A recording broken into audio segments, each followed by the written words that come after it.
வணக்கம். இந்த வீடியோவில் சற்று முன் ஓய்வூதிய விதியில் முக்கியமான மாற்றம், அரசு ஊழியர்கள் சார்ந்து திடீர் அறிவிப்பு குறித்து தகவல்களை பார்க்கலாம். இந்த வீடியோவை தொடர்ந்து பார்க்குறதுக்கு முன்னாடி நம்ம சேனலை இதுவரைக்கும் சப்ஸ்கிரைப் பண்ணாதவங்க சப்ஸ்கிரைப் பண்ணிக்கோங்க. அப்படியே பக்கத்தில் இருக்கக்கூடிய நோட்டிஃபிகேஷன் பெல் சிம்பலையும் ப்ரெஸ் பண்ணுங்கள். மத்திய அரசு ஓய்வூதியதாரர்களுக்கு ஒரு பெரிய நிவாரணமாக நிலையான மருத்துவப்படி வழங்கக்கூடிய முறையில் முக்கியமான மாற்றத்தை அரசு அறிமுகப்படுத்தியுள்ளது. குறிப்பாக தேசிய ஓய்வூதிய திட்டத்தின் கீழ் வரக்கூடிய ஓய்வூதியர்கள் மற்றும் குடும்ப ஓய்வூதியர்களுக்கு இந்த புதிய நடைமுறை மிகவும் பயனுள்ளதாக இருக்கும். ஏப்ரல் 16, 2026 அன்று நிதியமைச்சகம் வெளியிட்ட அலுவலக குறிப்பாணையின்படி இனி தகுதியுள்ள ஓய்வூதியர்கள் மருத்துவ செலவுகளுக்கான ரசீதுகளை சமர்ப்பிக்க வேண்டிய அவசியமில்லை. அதற்கு பதிலாக அவர்களுக்கு வழங்கப்படும் FMA தொகை நேரடியாக அவர்களது வங்கிக் கணக்கில் வர வைக்கப்படும். இதன் மூலம் நீண்ட காலமாக இருந்து வந்த சிக்கலான கோரிக்கை செயல்முறை எளிமைப்படுத்தப்பட்டுள்ளது. முன்பாக ஓய்வூதியர்கள் மருத்துவ செலவுகளை நிரூபிக்க பல்வேறு ஆவணங்களை சமர்ப்பிக்க வேண்டியிருந்தது. இப்போது அந்த சுமை முழுவதும் நீக்கப்பட்டுள்ளது. இந்த புதிய நடைமுறையின் கீழ் ஓய்வூதியம் வழங்கும் வங்கிகள் தங்களது மத்திய ஓய்வூதிய செயலாக்க மையங்கள் CPPCS மூலம் FMA தொகையினை வழங்கும்.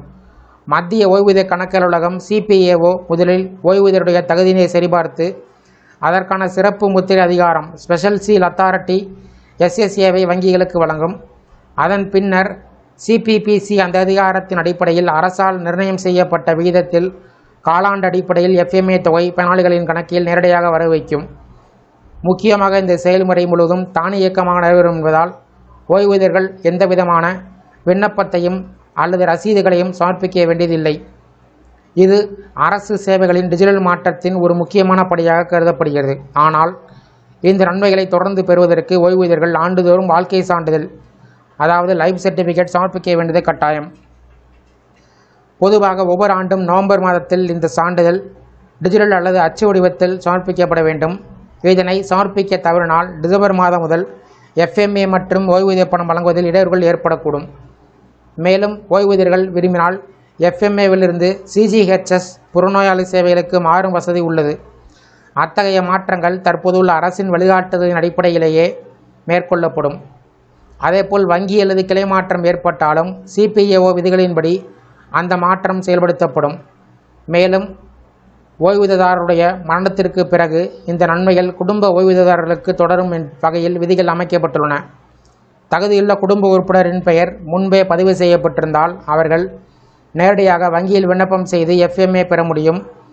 பெயர் பதிவு செய்யப்படவில்லை என்றால் சம்பந்தப்பட்ட அலுவலகத்தின் மூலம் புதிய அங்கீகாரம் பெற வேண்டும். இவ்வாறு அரசு ஓய்வூதியர்களுக்கும் அவர்களின் குடும்பத்தினருக்கும் சிக்கலற்ற, வெளிப்படையிலான மற்றும் விரைவான நிதியுதவியை உறுதி செய்யக்கூடிய வகையில் இந்த மாற்றங்களை அரசு கொண்டு வந்திருக்கிறது. இந்த வீடியோ குறித்த உங்களுடைய கருத்துக்களை, இந்த விதி மாற்றங்கள் சார்ந்து சந்தேகங்களை கமெண்ட் செக்ஷனில் பதிவு பண்ணுங்கள். இந்த வீடியோ பிடிச்சிருந்தால் வீடியோக்கு ஒரு லைக் பண்ணுங்கள். இந்த வீடியோவை அனைவருக்கும் ஷேர் பண்ணுங்கள். நன்றி.